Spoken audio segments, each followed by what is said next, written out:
Hi guys, Jason here from Jason Black Mountaineering. I just want to share a small video with you all in relation to your nutrition and hydration for the 4 Peak Challenge coming up this summer. Guys, just ahead of it, it's all about preparation. At this stage now, you're well into your physical preparation, but now we're down to the nuts and bolts of what we need for the weekend to get us through the weekend. From a nutritional point of view, let's keep it simple. In the past couple of years, some people have rocked up with absolutely the kitchen sink with them in regards to food and nutrition, and it wasn't required. When you think about it logically, when we start in the mornings on Saturday morning at 7:30, you're going to have consumed your breakfast at that stage. So the breakfast that you've consumed is going to take you onto the Mourne Mountains.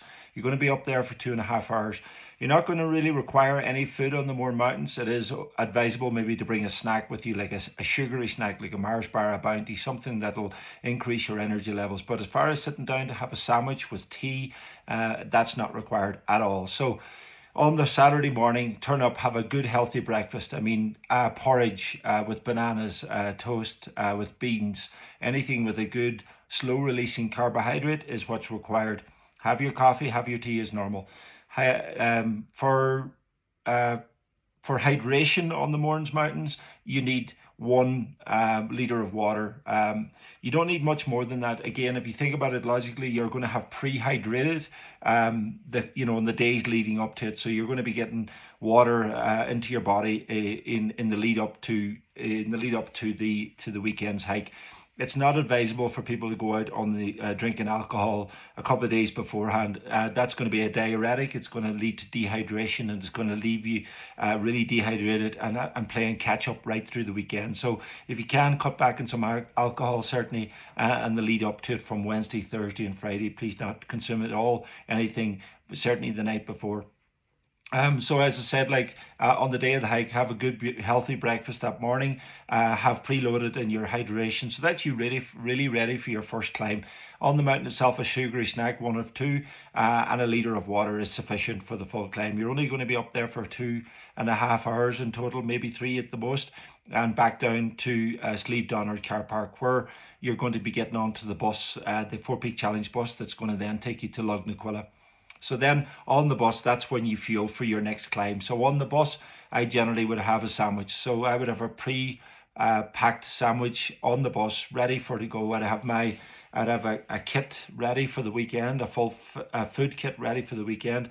Some of it, if not most of it, would be in the trunk in a hard shell box. That would be my pre-organized sandwiches, my wraps. I may, in some cases, not have them made up, and I would make them as I require them, so that they don't, so that they're in moisture. They're not full of moisture and falling apart. But definitely, I would prepare 2 or 3 wraps. I tend to like wraps and sandwich. The bread is perfect, and a good solid filling that I love. As well as that, I would have maybe some fruit loaf with me as well. Again, I'd love like O'Hara's fruit loaf or something like with good dense quality inside it that provides solid nutrition to help in my recovery. Again, on the bus, I'll have another liter of water on the way to Lugnaquilla. And that's really it. I would have my water, I would have my a sandwich, one if not two, depending on how hungry you are. I tend not to delve into like crisps and all those type of things that would possibly upset my stomach. And really, all they are is fats. They're not really contributing anything in a positive way to your nutrition for the weekend. So as I said, leaving Donald Car Park, heading towards Lugnaquilla, I'll have one if not two sandwiches, and I'll have some fruit loaf. And that'll start me off in my nutrition recovery. And then as I come closer to Lugnaquilla, maybe I would take that second sandwich. So I'd have that first sandwich as I'm leaving the car park in Slieve Donard, one slice of cake to go with it, wash it down with some water. And then as I'm getting closer to Lugnaquilla, and the guides will let you know that we're 1 hour to go to help in your preparation. So there I would delve into my second sandwich, and then basically have some more food around that. Some people that don't particularly like bread, they do turn up with pre-prepared boxes of like pasta, which is brilliant. Cooked pasta with some vegetables and some flavoring in through it. That's also a wonderful way. Some people bring some pots of rice pre-cooked in advance, cold, with some fruits mixed in through it or some vegetables mixed in through it. Again, another solid form of nutrition, good dense slow release carbohydrate that's going to really help in your recovery and in your fueling. It's really important to realize that you're recovering and fueling at the same time. You're recovering from your previous climb, you're getting ready for your next climb. So that's the recovery mode, and then the fueling mode is obviously when you're just about to enter into the climb, and also when you're actively in the climb. So when we're getting into Lugnaquilla, again, I'd be preparing one, if not two, sandwiches in my backpack that I'd be eating on the move. We don't really stop and sit down and have like tea and sandwiches at the side of the hill. That's not the process of the Ireland Four Peak Challenge. It's all about being efficient. It's about keeping the process going, and on the move we eat and we snack. Tops like this are brilliant, where you've got the zips here. I generally would have my fuel stocked in here. I wouldn't even have it in my backpack. So when I'm going along with my nuts or some snacks, I'm literally reaching into my pocket. I'm eating, I'm talking to my friends around me, and I'm getting on with my hike. I'm not having to stop the whole team and pull out a backpack and look for gear out of my backpack. So having your fuel on your body really leaves you efficient. And I really, really would encourage each and every one of you to find that type of a process in your Four Peak Challenge. It would really mean that you're efficient and you're moving very smooth in your climb. So then again, on Lugnaquilla, I'd be definitely having another litre of water. You're not going to drink more than a litre of water. There's no point in going on to Lugnaquilla. There's no point in going on to Slieve Donard or Carntool or Wilry with more than a litre. You're not going to drink it. You're not up there long enough to drink more than a litre of water. So a 1 litre bottle, a Nalgene bottle. So generally I would have my big 5 litre bottle that I would get from my supermarket, and then I would have my Nalgene, this type of bottle here, and I would fill that up in between climbs. When we're at the back of the bus preparing or getting changed, I would have my water and my electrolytes going in there. And that would be my hydration on each mountain. Again, I would have that same bottle refilled when I come back down again, and have it on the bus. And I would have my water on the bus as I'm in between each hike, getting my rehydration continually uploaded in preparation for the next one. So again, on Lugnaquilla, I possibly would take 2 wraps onto the mountain with me. I would take a sugary snack like a Mars bar. I tend to like Bounties because I just love the flavour of them. So whatever suits you, whatever you like, I would encourage you to use that.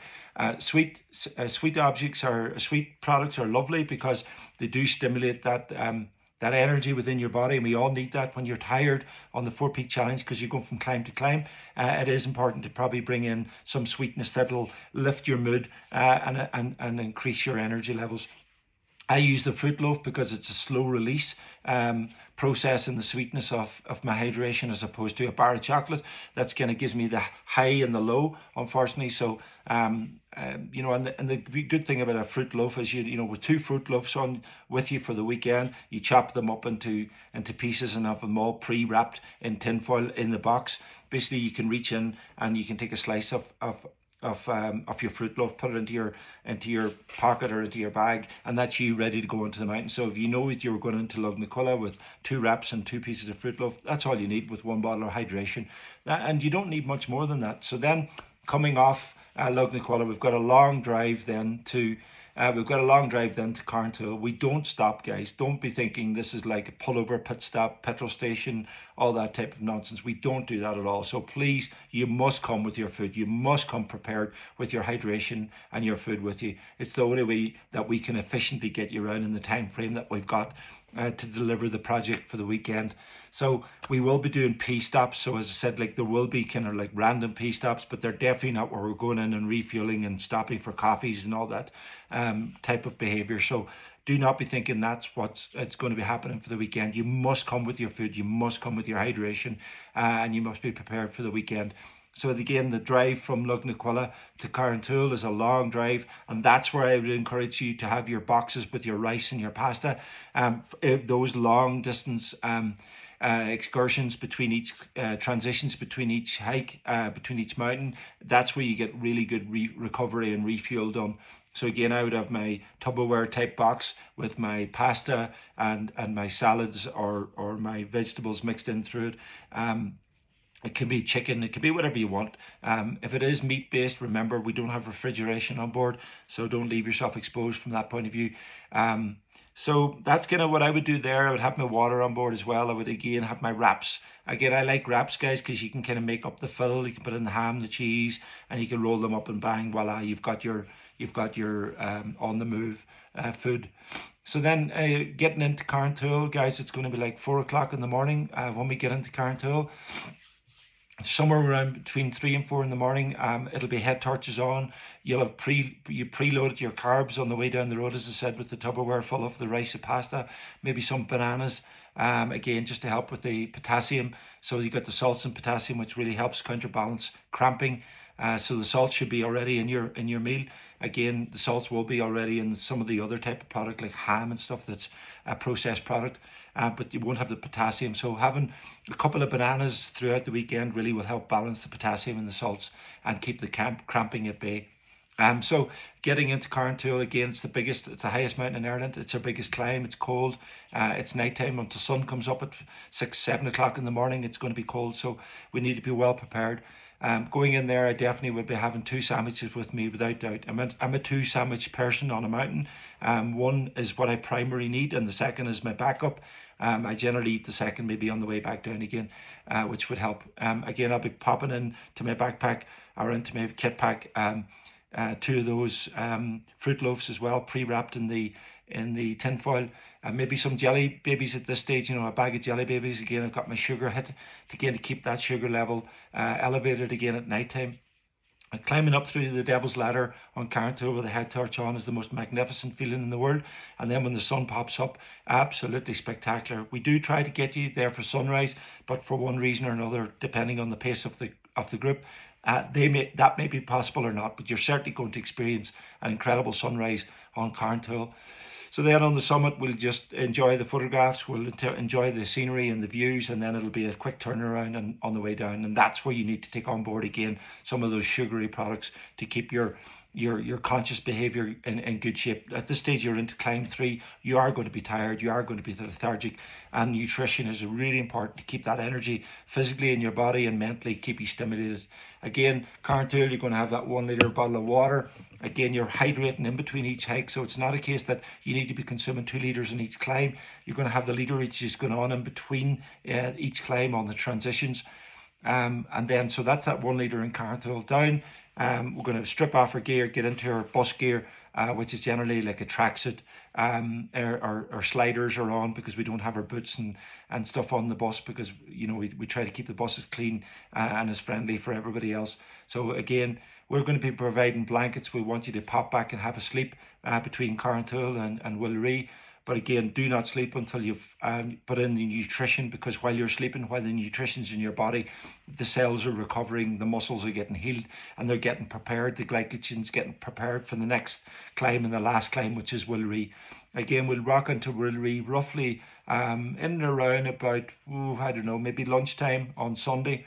And again, depending on the group. At that stage in the bus, you'll be given a heads up by the guides about a 1 hour, 1 hour and a half before the climb. That's your opportunity to get preloaded again with that sandwich, that wrap, or that Tupperware pack full of your pasta or rice or whatever you choose to use. There's no point in using like pasta pots, guys. There's no hot water available to you. So unless you have got a flask that's got hot water in it, you can make up a porridge pot on board. We tend to find that's very messy on a bus that's moving back and forth. So again, the simpler you can leave your nutrition and more efficient it is, the more you're going to enjoy the experience.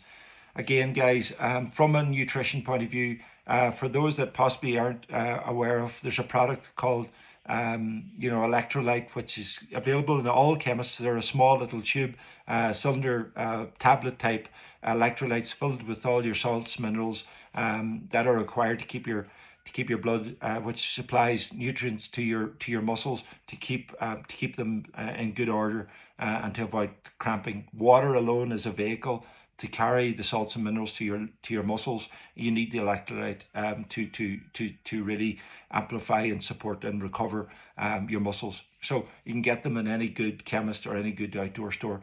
if you're going to do it over the weekend, guys, I would encourage you not to put a full capsule into each bottle. It's too potent, it's too concentrated. Break the tablet in half and drop it in. Another product that we use as mountaineers in this process to help recover muscles that are going under a lot of pressure and to get the speed of nutrition increased and improved is to use Electrolyte. It's available in any chemist. I tend to use the blackcurrant flavor, put it into my water. Once again, if you're going to do that, do not tear one sachet and put one full sachet into one bottle like this. It's too concentrated. It'll leave you with the stomach feeling very nauseous and not feeling very well, which will then make you not want to eat food because you don't feel generally that well. So if you're going to use a Electrolyte, just use it sparingly. Just tip in a little bit at a time, and you'll find that over the period of the day, that'll really support your nutrition. I'm a big fan of Electrolyte. I think it's a fabulous product. I think it really helps fuel and recover when it comes to hydration. So that's kind of it, guys. Again, from Woolree. Once you finish Woolree, again, you're going to need a little bit of fuel to get you back to Sleeve Donard. Yes, we don't have another climb, but yes, you want to recover that muscles. You don't want to arrive in with the aching muscles. Aching muscles generally come from poor nutrition and poor hydration. Okay, we do need to do a little bit of stretching, which we do before each and every climb. We'll do a mobility session for 5 minutes just to loosen the joints and to get a bit of momentum and movement into the muscles before we start pushing into each climb. So I hope this video really helps you guys. I hope it helps in your preparation. Keep your food simple, keep your nutrition dense and nutrient driven as opposed to taste driven. So I would definitely be avoiding Pringles and crisps and just fat snacks that aren't going to add any value over the weekend. But I would encourage you to have some some sweet snacks like Bounty bars, Mars bar, or jelly babies or jelly beans, whatever that lights you up personally, that'll help you mentally as well get through the weekend. So it is a taxing weekend. Fueling is important. You don't need to turn up with a hell of a lot of food with you. When you break it down, you literally need nothing on Sleeve Donard bar your breakfast. You need 2 sandwiches on Lugnaquilla. You need 2 sandwiches on Carntool, and you need 2 sandwiches on Woolree. So that's 6 sandwiches in total. And then in between time, I would have my Tupperware pack with my my recovery fuel, which is my rice or my pasta. So if you thought about one of each of those, so in between Sleeve Donard and Lugnaquilla, 1 box of fuel. And then in between Lugnaquilla and Carntool, a 2nd box of fuel, and in between Carntool and Woolree, a 3rd box of fuel, and a final box of fuel to get you from Woolree back to Sleeve Donard car park. So I generally hope this really helps in your final stages of preparation for your nutrition and hydration. And I'm really looking forward to welcoming you to the National 4 Peak